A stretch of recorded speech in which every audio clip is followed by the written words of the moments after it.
চুয়াডাঙ্গার প্রধান ফসল ভুট্টা ঘরে তুলতে ব্যস্ত সময় পার করছেন কৃষকরা।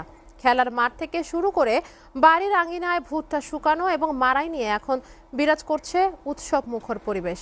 কাঙ্ক্ষিত দাম পাওয়ায় খুশি কৃষকরা।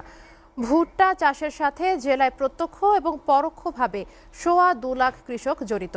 ফলে জেলার প্রধান অর্থকারী ফসলের স্থান দখল করেছে ভুট্টা। কয়েক বছর ধরে লাভজনক চাষ হওয়ায় কৃষকের কিছুটা উন্নয়ন ঘটেছে। চুয়াডাঙ্গা থেকে বিপুল আশরাফের প্রতিবেদন। চুয়াডাঙ্গায় একসময় কৃষকরা ধান, পাট, আখসহ ডাল ও তৈল জাতীয় আবাদের মধ্যে সীমাবদ্ধ ছিলেন। সময়ের পরিবর্তনের সাথে সাথে কৃষকরা তাদের চাষের পরিবর্তন এনেছে, বেছে নিয়েছেন ভুট্টার আবাদ। দিন দিন ভুট্টার আবাদ বেড়ে যাওয়ায় জেলার প্রধান অর্থকারী ফসলের স্থান দখল করে নিয়েছে।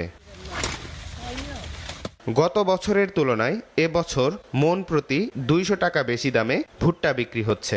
আবহাওয়া অনুকূল পরিবেশ থাকায় ফলন ভালো হয়েছে।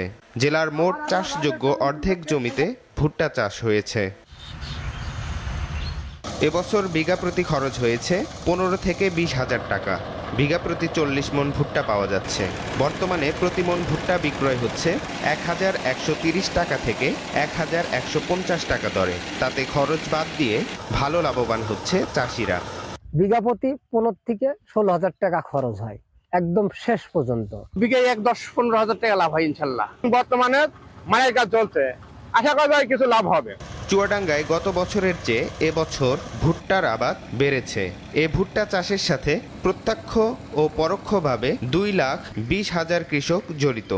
ভুট্টা সংগ্রহ করা থেকে শুরু করে ভুট্টা বাজারজাত পর্যন্ত, এবং এই ক্ষেত্রে এই ভুট্টা বেশি হওয়ার কারণে অনেকগুলো কিন্তু ফিড মিল তৈরি হয়েছে, তার মধ্যে সিবি বাংলাদেশ অন্যতম। আমরা মনে করি যে এইটার একটা বৃহৎ কর্মযজ্ঞ, এর মাধ্যমে এই এলাকার লোকের কর্মসংস্থানও সৃষ্টি হচ্ছে।